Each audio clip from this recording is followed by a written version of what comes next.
Hey guys, welcome to another Achieve More podcast. My name is Anthony. You can find me on YouTube at Picksburgh. Do a lot of cool vlogs there with my fiance where we travel and have fun, but it's also the video home of the Achieve More podcast. So if you want to come and see how handsome Michael and I are, that's where you have to come. Also, speaking of Michael, he has a YouTube channel called Huddle Card Collection where he has a weekly live podcast called Collecting Profit every Wednesday evening at 10 p.m. Eastern Standard Time, where you can actually join in the live chat and be a part of it, ask him questions in real time. It's a real awesome thing he does every week. So I encourage you guys to look into that. How are you today, Michael? Doing great, sir. Doing great. Thanks for having me, Anthony. Much appreciated. Yeah, appreciate you being here as always. And um, without further ado, I'm really excited to introduce our guest today. We have Super Julie Braun on the show. How are you today, Julie? I am great. Thank you, Anthony. Really appreciate you coming on. If you could just tell us a little bit about yourself and anything that you'd like to promote or let the audience know about, we'd love to share that with them. Sure. So I'm the founder for a company called Super Purposes. What we do is we help people figure out their work mission in life. You know, so many people go into jobs. I know you two haven't done this, or you're not in this now. You're in a job that you love, and you know that's part of your lifestyle. But a lot of people will go into a job, maybe they'll fall into a job, or their parents will tell them, you know, go be an accountant. And they will do whatever they're told to do. And they don't have a heart, soul relationship with the work that they're doing. Mm-hmm. And I think when people do that, we see a lot of it, especially with younger generations, we all start having that existential crisis. You know, have you ever woken up in the middle of the night and you're kind of like, why am I here? Yeah. I do it often. And we try to connect people, you know, with that part of themselves that they figure out what their mission is and align it with their work. Whenever that happens, people's lives become super interesting. Mhm. They start making decisions that are more in alignment with their values. They start hanging out with people that honor them for who they are. And there's an immense happiness and contentment component that goes with that kind of work. But it's not to say that it's, you know, perfect. It certainly isn't. There's plenty of times where there's heartbreak and, you know, bittersweet moments and challenges. And, you know, I can become a puddle of tears on a Friday afternoon after a rough week like everyone else. But I'm so in alignment with my mission of work, my purpose-filled work, my meaningful work, that it's become a magnificent obsession. That's great. Yeah, it's really cool. It is. And I think when you feel it and when you've had that happen to you before, then you become very evangelical about it, and you want to get like everybody to experience it. Not everyone's ready for it, but we have helped 17,000 people. That's awesome. Thank you. Very cool. We've helped people who, you know, like I say, I kind of reference the accountant every once in a while. It doesn't mean, you know, there are people out there who love numbers. They should be accountants. We had a client, his name is Marty. He became an accountant. He was first generation American. So his parents came over from, I think, Korea. And they kept saying, you know, we want you to be an accountant. I mean, you could be a doctor or a lawyer. He didn't have interest in either area. And then they said, well, then be an accountant. So he, you know, went to school. He got his degree. He became an accountant, a CPA. He worked his way up in a couple different companies. And at 40 years old, he contacted us. And he said, both of my parents have died. My parents are dead now. And now I can do what I really want to do. Oh, wow. But he didn't know what he really wanted to do. So that took us on a little bit of a journey. The irony of this is that he ended up working for an accounting firm, but he is doing all of their web design work. And, what's super cool about this is that he's bringing all of his accounting know-how. Yeah. He's bringing all of that with him to his new job. That's incredible. So, yeah, it was just really, and we just have so many stories like that where people are kind of, when they just get to a place in life where they want to make the change. And sometimes, people come to us very early too. A lot of college students who are struggling, they get out of college and they're like, oh my gosh, nobody's going to hire me. Everyone says they need 5 years experience. And we're like, well, that's not true. It's just a threshold that you have to overcome. It's just a barrier. There's a reason why recruiters do that. There's a reason why hiring managers put up these barriers, because they don't want to get hit with 1,000 applications and they want to kind of pare things back. And so if people go through the door of relationships and where they want to work, they will be more apt to get the job that really resonates with them. And they'll be working with the cool people that they have that heart soul connection with. Yeah. I know you two, having, gotten together in your trading card, business, that you have that heart soul connection because you have a love for collectibles. Yeah, absolutely. And so when you meet that person, you're kind of like, oh, I just found my person. You find your people. And when you find your people, then incredible things start happening to your life.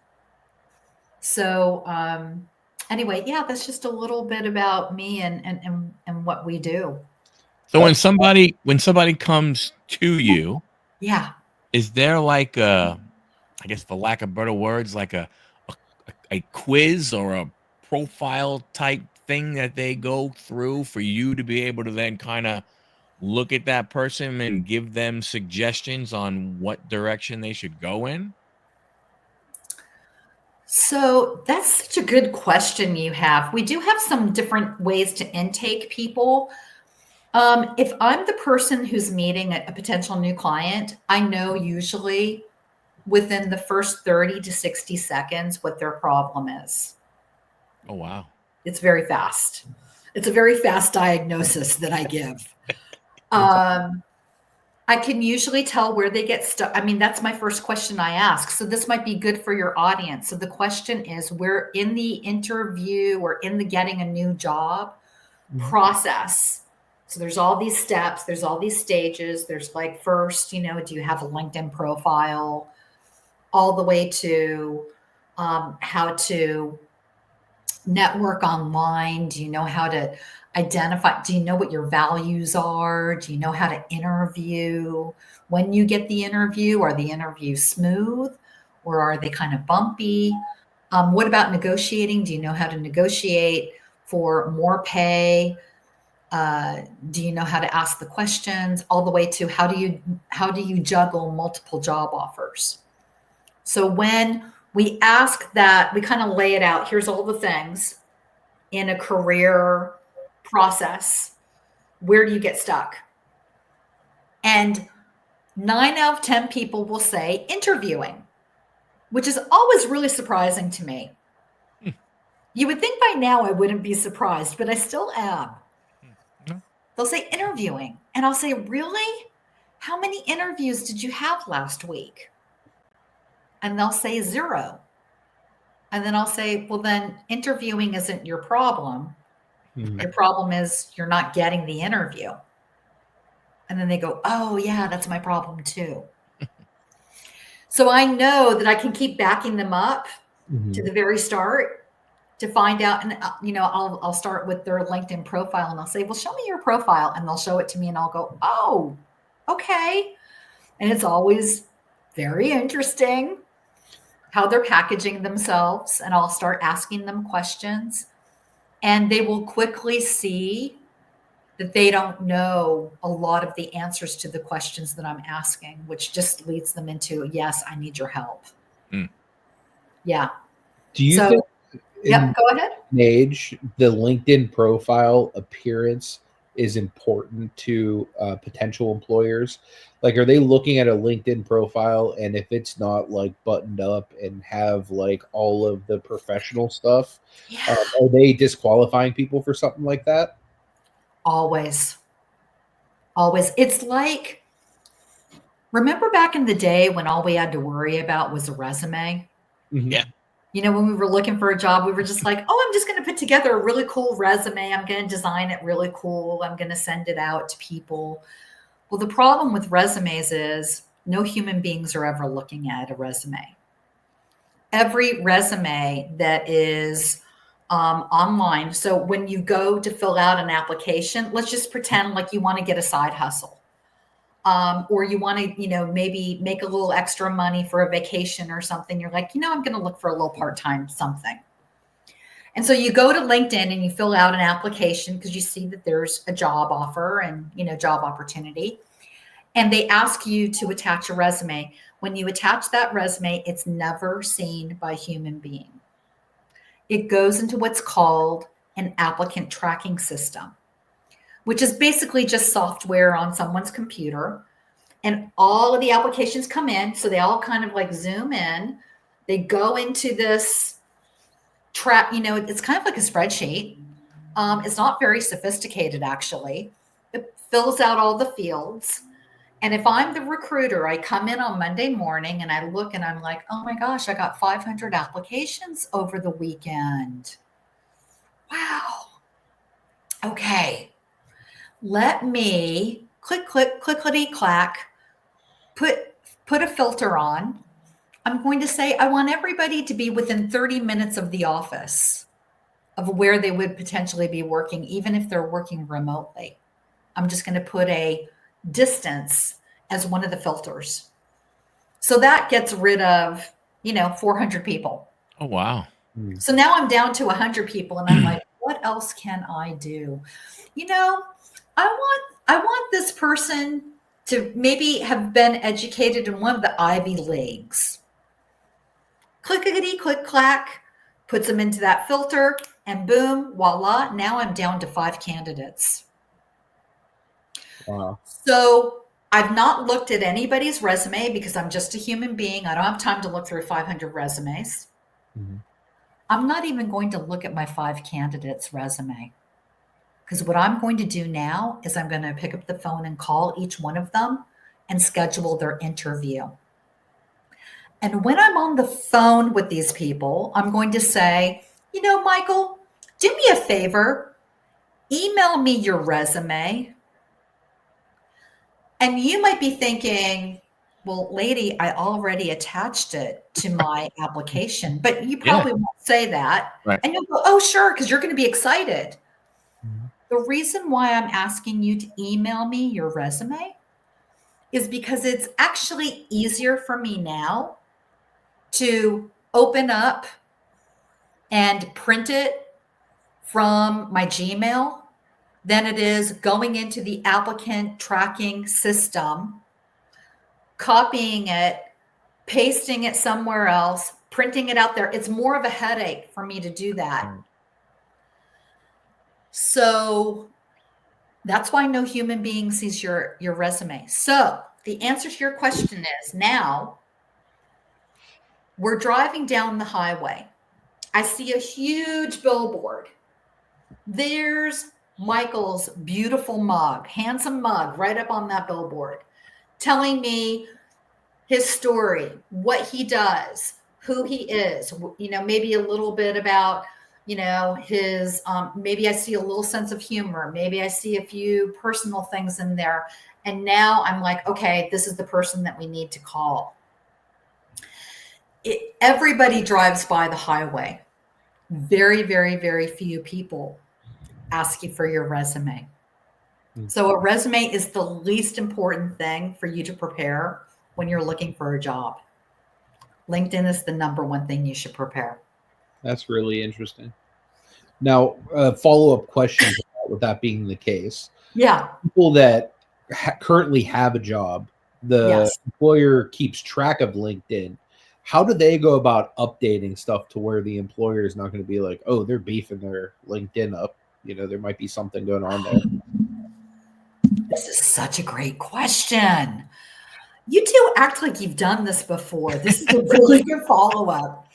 So there's an actual setting on your LinkedIn where you can make it private. Oh, wow. So you can make lots of updates. You can make all of those updates private so that people aren't notified all the time. Mm-hmm. But anybody who comes by will see that freshened up. Okay. Does that make sense? Yeah.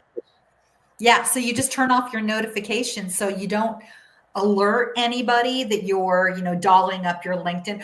I would say though, we're now in a different world where before an employer would maybe be a little bit like, Anthony is acting like he's looking for a job now. Employers aren't dialed in like that, like they used to be, Mm-hmm.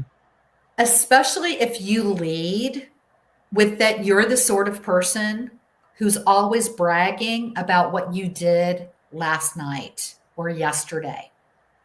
So here's a good example. I have a lot of people on my team.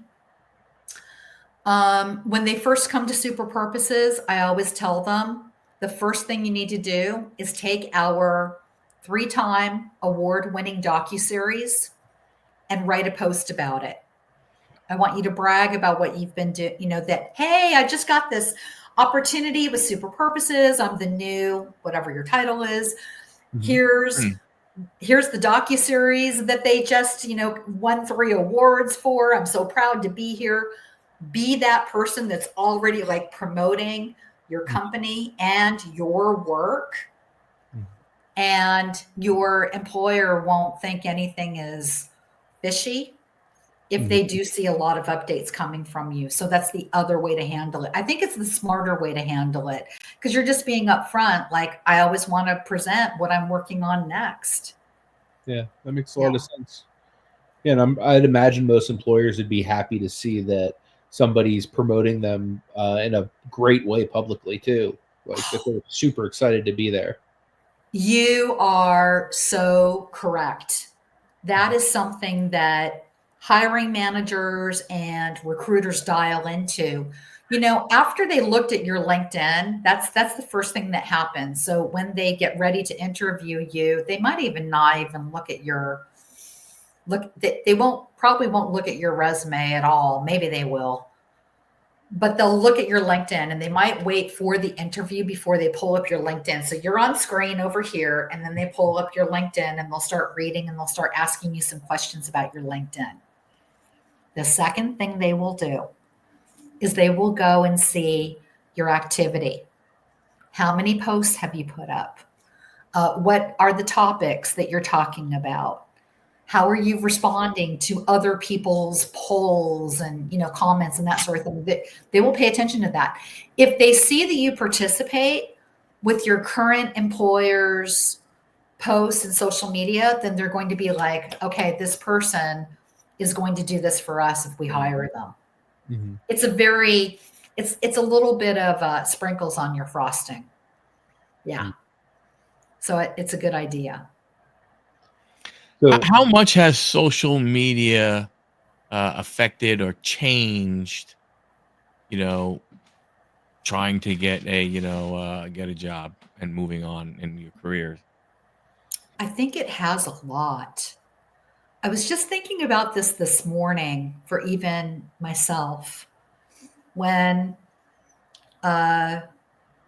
oh no, now I'm going to say something and then probably I'm going to drive traffic to this spot. But okay, I'm just going to be, I said I don't have any secrets. So here we go. Right ahead. So I have on my TikTok, my setting is private because I haven't really put out any stuff of myself on TikTok, and maybe I will someday, maybe I won't, I don't know. But I love TikTok. Mm-hmm. I love the funny comments because I'm kind of a jokester. Mm-hmm. So I always like try to come up with something funny that I write in the comments. But in the political, in this political unrest that we're all feeling, you know, either people are happy about the results or they're very displeased. People are chiming in a lot, and I've seen myself chime in, and, you know, I'm kind of sassy when I chime in. Sometimes I use really bad language. You know, I'm just like, did that come from me? Because I would never say that, you know, amongst my team. But here I feel like super bravado. And then I started thinking this morning, if I ever made that public, you know, if I ever made my account public, I'm going to have a lot of cleanup to do because I will probably turn off some potential clients. And I will probably turn on a lot of clients that, again, if we have the similarities, if we have the value connections, then I will definitely attract those people. But I think it's easy to get yourself canceled these days. Yeah. And if you believe, you know, now's probably the time to be brave, though, I'm guessing, in our lives. If you believe in something, then I think you should put it out there, and you will attract the people who love what you're doing. And then you will also attract the haters. So you have to have some sort of boundary, you know, delete those people, block those people, get rid of those people as soon as possible. And, you know, it can be a total time suck, though. I mean, haven't you guys felt that in your own social media? What social medias are you on? Right now, I'm on almost all of them just because I want to promote the podcast and my YouTube channel. Smart. But the ones that I really spend time on is like, I like Instagram. I like looking at pictures. You know, there's a lot of like collectibles. People like to post all of the cool stuff they pick up, and I like watching what people are getting. Yeah. I'm also really big on TikTok as well. I love watching like the short form videos. I could literally sit there for 2-3 hours. I come home, I sit on the couch sometimes, and it's like, man, it's like 8 o'clock already. Like, I've just sat down and started watching whatever, and it's like I'm in a time. I'm like in a time vortex all of a sudden. So I watch a ton of YouTube. I love putting podcasts on my TV. So even while I'm home working on stuff, I normally have a podcast up, you know, on my TV and stuff. Very cool. Yeah. Yeah. Yeah. And so if you round that up with your work, then it makes it very easy. But if you start going down any of the rabbit holes, it can get a little dicey. For sure. Yeah. And it's easy to go down those. It's easy. They are very easy to find, and they are very deep. Yes, they are. Truth, Michael. So, Michael, what are you on? It makes it sound like we're drug dealers. I mean, I'm more of a IG YouTube guy, but I'm not the best at promoting myself. Yeah. You know, from that standpoint, not from lack of trying. It's just that, you know, sometimes, you know, it's just not being consistent enough, you know, with it to get yourself, you know, noticed and stuff like that. You know, from that standpoint. But I mean, and the funny thing is, I mean, as much as I would like, you know, my channel and my followings and everything to grow, like, I'm okay with where they are. You know what I'm saying? It's like I'm not obsessed and looking, oh my gosh, yesterday I had 1,700 followers. Today I have 1,682. Where the hell those 18 go? You know what I'm saying? So I'm not, you know, I just, oh, look, there are people that are, I look at it as like, I cannot believe.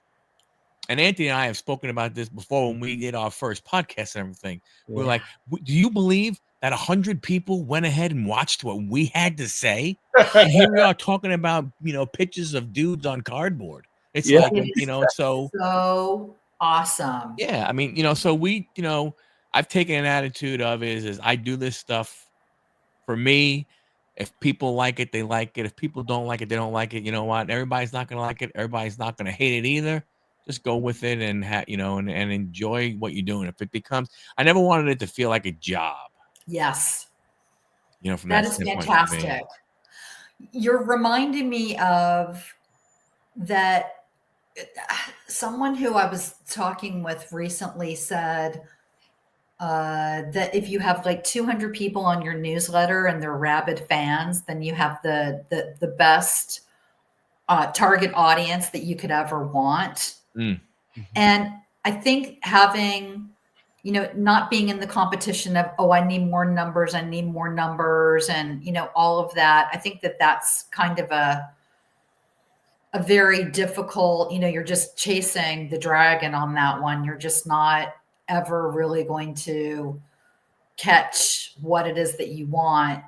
But to attract your niche, to be really, to be the go-to people that lots of people come to and want to share and all of that. I think it's just wonderful. I love that you have such a targeted audience. Yeah. Fantastic. We do have a couple segments we like to do towards the end of the podcast. Okay, cool. I'm getting there a little early today because we have a segment called No Dumb Questions where we allow an audience member to submit a question. This week, my fiance submitted several questions because she also kind of she gets excited about guests that are coming on. And when she saw that you've been a vegetarian for 40 plus years, she and I have recently become vegetarians. So she has a list of questions that she was like, you better ask these questions. And she even texted some of them to me. So I love it. I would love to ask you. She wants to know about some different protein sources that you've found that you like, different types of restaurants that you may like to go to, or like go-to meals. Oh my gosh. Okay. So protein sources, I'm not as concerned about protein as I think most Americans are. Okay. But gosh, I eat protein all day long.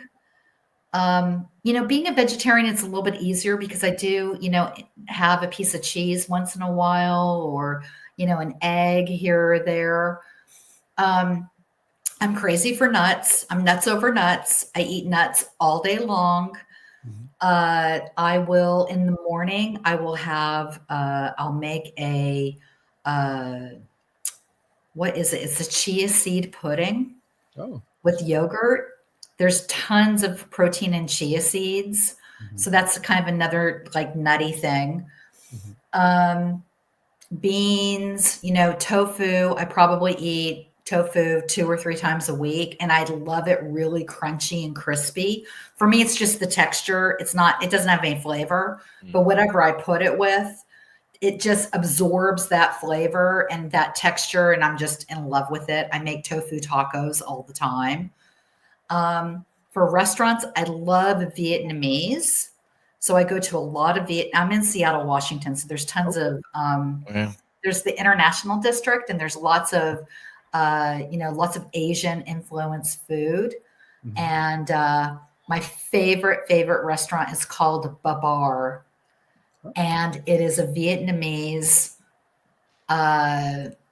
restaurant. And they have also the most fantastic pastries, because Vietnam used to be a French colony. And so they learned how to make fantastic. I don't know if the Vietnamese people taught the French, or probably the French are going, no, the other way around. But just amazing pastries too. So yeah, did I answer that question okay? Yeah, no, you did really well. Okay. I think you will be satisfied. But yeah, no, that was just very helpful because, with us being new vegetarians and really trying to adapt this lifestyle. In the beginning, it's a little rough, right? Because you're hungry all the time. Yeah. I'll bet you're starving all the time. Well, that was before I was vegetarian too, though. I've had this problem for a while. Anthony. Things just don't change. I'm so sorry. Yeah. What I would say, though, that the protein and the high fat foods will satisfy you much longer. Like I just ate a bowl of pasta. So, I don't deny myself hardly anything. I just eat what, like if I'm really hungry, I'm like, I'm going to have an egg sandwich with a piece of cheese on there and a big slab of, what is that bread that's like pretzel bread? Oh yeah. That stuff is good. Yeah. So like I'll make myself one of those and I lose that hunger that I want to, take somebody's head off. Yeah. That will cure it. So give yourself that, allow yourself to just go, and you don't have to be perfect either. You don't have to be perfect at becoming the vegetarian. Just start making the steps, and one day will turn into a week, will turn into 40 years. I mean, I'm over 40 years now. Yeah. That's awesome. Wow. And then my follow-up question to that, we have another segment that we do towards the end of the podcast. Okay. Entitled, You Don't Have to Answer, but We Have to Ask. Okay. In terms of being a vegetarian, if you would have to eat some form of meat, what would you choose? I think I would go for a pastrami sandwich. Yeah. Sounds good. I think I would go for something really strong and super flavorful. But you know what? I have this amazing vegetarian pastrami sandwich that I get from Whole Foods. Oh, that's awesome. And I can't really tell. I couldn't tell the difference if somebody put both in front of me. I would be very hard pressed to tell the difference. Huh. That's yeah. Good. There's the things that side of the industry, the plant-based industry has figured out is so tasty. But it's not really that healthy for you. So that's the problem with all of that, because it's very, very, very processed. But I won't eat it every day. But once in a while, I'm like, I'm not going to deny myself. I'm sober too. So, like what kind of fun do I get to have if I'm, all of these things I'm taking away from myself. I'm just going to indulge once in a while. Totally understandable. Yeah, that was a good question. Michael, what would be the thing, like your last meal? What would your desire be? Oh man. It would be a really big platter. It would have chicken colored Parmesan on it. It would have pizza on it. It would have ravioli on it. Oh my gosh, you're not messing around. Hey, look, if I'm going out making sure I am full. There ain't gonna be room for nothing. That is so great. That's awesome. Hilarious. Funny part is I would have guessed chicken parm for you too. That's awesome. You know him well enough. Absolutely. Yeah. The Italian in me comes out. Yeah, absolutely. Any questions you have for Julie before we let her go today, Michael? The one. So, just to go ahead, a business question. Okay, yeah, let's do it. And it would be for those people that are listening. Okay, you obviously, you've started your own business. You've helped 17,000 people go ahead and do that. How did you make the decision? What was the turning point for you to say, hey, I need to step out on my own? And what were some of the trials and tribulations that you went through so that people who are, I'm not saying people in the same industry, but at least somebody else who might be thinking right now, hey, you know what? I would like to do my own thing. I'm tired of working for that person over there. I want to work for me. Yeah. What, tips and stuff like that, or what advice could you give them? Wow. So I was around 40 years old. So it's about 20 years ago. I'm 61 now. I was in my last corporate job. I was working for a huge company called Carter's Children's Wear. Mm-hmm. Every single one of us wore a Carter sleeper. And, so many, they're the largest children's apparel company in the world. It was my last corporate job. And I left there and I was so burned out and tired and just sick of the politics of business. And I was pretty high up on the food chain. But I just left being like, I don't want to work for these people anymore. I said these people, like, there's a certain category of people, but I was just like, yeah, no, I don't want to work so hard for somebody else. So I kind of, made a lot of mistakes. I started my first business. It was a complete failure. It was incredibly painful. I learned a lot about myself.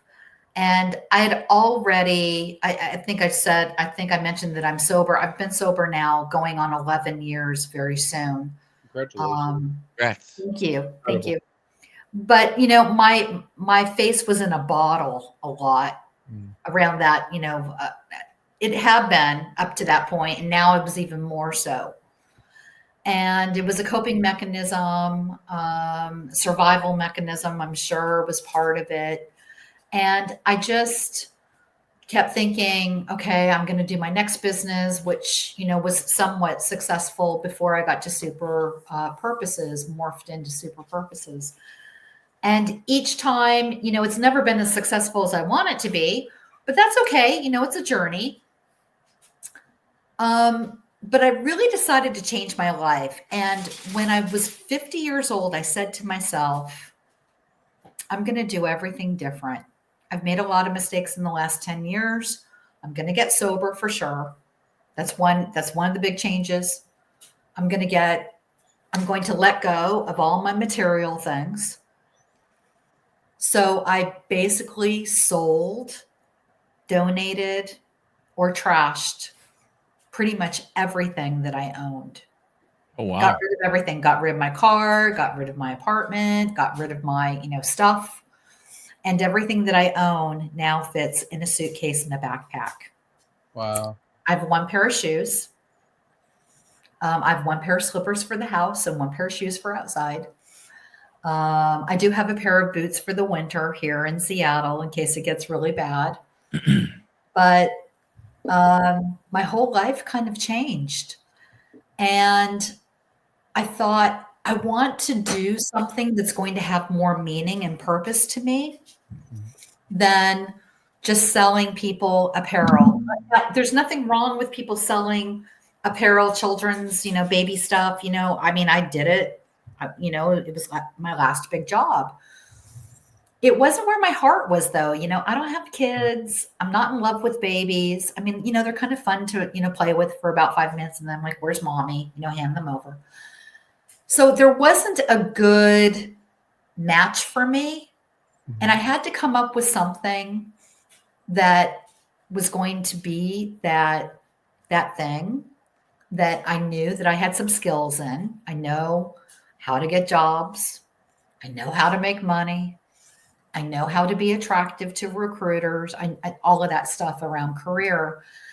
And so that was the natural next thing to do, was to develop Super Purposes to clean up my life. And it's been an adventure. Like, I used to think being sober would be boring. It is not boring. In fact, I remember everything that happened the night before. Yeah. I don't miss a single hangover. Mm-hmm. And that, making some of those changes, which are significant, has really kind of created this amazing life that I have now. I've decided to do the second half very differently, and I think I'm actually doing my second half different. Sounds like it. Yeah. Yeah. Sounds like it's great. It's been super cool. Yeah. And you two got into, the collectibles and all of that. Was that something that you did since you were kids, or was that something that kind of, came to you later on? What was it? Both really. For me, I collected from the time I was a kid. Me and my best friend, my mom would take us to flea markets and card shows as kids.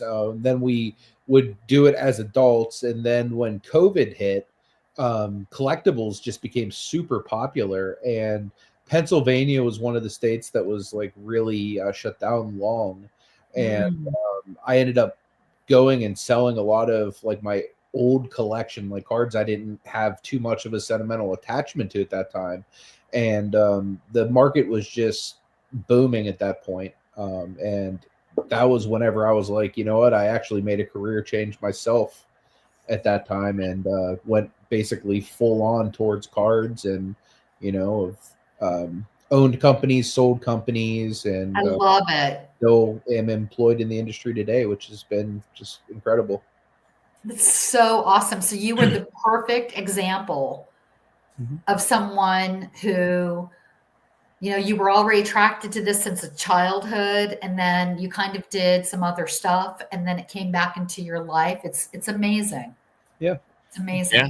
And I was about the same way, same type of thing. I started, Same thing? when I was a kid, me and my friends would go to I'm in your age group. I started collecting in 1976, and I remember, me and my friends, we'd get on our bike and we'd go to the people. A lot of people don't know what this is, but when I say it, though, we went to something called a candy store where they sold actual candy. We didn't go to Walmart or Target. We Yeah. went to an actual small little, 1,500 square foot or 2,000 square foot store that had like a whole bunch of candy and other stuff and everything, stationery, and to buy cards and stuff. The same type of thing, was into it, got away from it as I got a little older with college and stuff like that. And then, um, when we had my son and everything, and then once he got of, the age, I was like, hey, this would be something cool to do. So he and I, got back into it and everything. And we've been doing it ever since. We go to card shows together. We go to, the big show for the sports cards and collectibles is called the National, and it's in like we've gone to Cleveland, we've gone to Chicago. It's like it's like a 4 or 5 day event and That everything. is so awesome that you get to share that with your Yeah. family.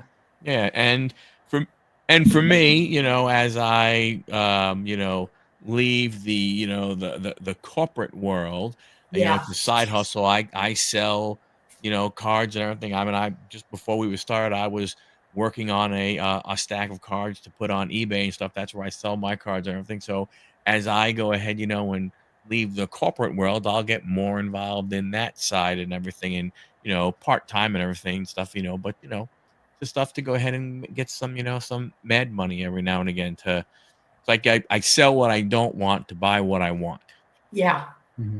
which eventually There's so much. I shouldn't say that way. I sell what I want to buy what will end up becoming my son's one day, because, Oh, I will go yeah. ahead and pass them along to him. That's Then he can decide fantastic. whether I can't believe you collected this stuff and sell it, or he'll keep it, whichever he decides. He's Yeah. gonna do so many Fred Lynn cards. I know. But it's so cool that it's something that you've enjoyed doing. And I think that's, going back to like, what kind of job do you want to have? Do you want to have a job where you're kind of like clocking in and clocking out and can't wait to get home? People often will say, I work hard to play hard. And whenever I hear that, I'm like, oh no, they've got it backwards. Right. Because if you're working the 5 days a week, 40 to 60 hours, and you don't love what you do just so that you can party on the weekend, it's just kind of like not a good equation. But many, many, many, many Americans have decided that that's the life that they're going to lead. Yeah. And I hope, it is my greatest hope, and again, my mission is to hopefully, awaken some people, to let them know that they can do what they enjoy. They can be around cool people who they like their oddities, and you two are a little bit on the fringe, but it's awesome, right? I mean, weirdos unite. Yep. Absolutely. So yeah. But I love that you put together this podcast, and thank you so much for having me on as a guest This today. has been our absolute pleasure. Before it's we been let great. you go, can you tell people where they can find you? And again, anything that you'd like to promote, please feel free. Okay, so superpurposes.com. we are launching a new online course for people who want to change their careers. So that will be coming out like in the next month or two. And what do I want to promote? I think I'm going to promote our docuseries. We, this is how creative we get to be. So during COVID, we were like, what are we going to do? Are we going to close the business? We're not really making any money. I don't know what to do, that whole thing. And somebody said, you're the sort of person who runs into the burning building. Why don't you just do that? And I said, you're right. So what we did is we put a call out across North America for 5 people who were unemployed or underemployed. And we said, we'll help you get a job, a remote job, because, you're all in lockdown. We'll help you get that job, but we want to film it. We'll be filming remotely. And we put together a 12-week docuseries. We gave them our online course. I did coaching calls with them. We put it all in the docuseries. And we just won our 3rd gold award for the docuseries. I've never made a docuseries before. I didn't know, that what I was capable of, being an award-winning, filmmaker. I mean, it's like, it's hard to come out sometimes. But I think when you do find your mission, you're willing to take chances and try things that you would not normally do based out of fear or maybe complacency. And I can't wait to see what's going to happen next with us. But the docuseries is called From Ground Zero to Career Superhero. And you can find we have a really fun trailer. It's really funny. You can find the trailer on our YouTube, and the entire series is on our YouTube channel at Super Purposes. Nice. Yeah. I'll try to link all of that down below. Oh, yeah. So if you're watching or listening to this, go to the description. I will link the docuseries and everything she just talked about, so you guys can easily access it all. But again, I really, really appreciate you coming on. You have been an absolute pleasure. Yes. Michael says it all the time. The one thing you can't ever get back is time. So thank you so much for spending it with us. My new friends. Again, appreciate you. Thank you. Guys, thank you for watching this episode. If you liked it, give us a thumbs up. Make sure you go and check out Jolie's website, the docuseries, Huddle Card Collection, and Picksburgh over on YouTube. Until next week, may God bless you, and we hope you take it easy. Thanks, everybody.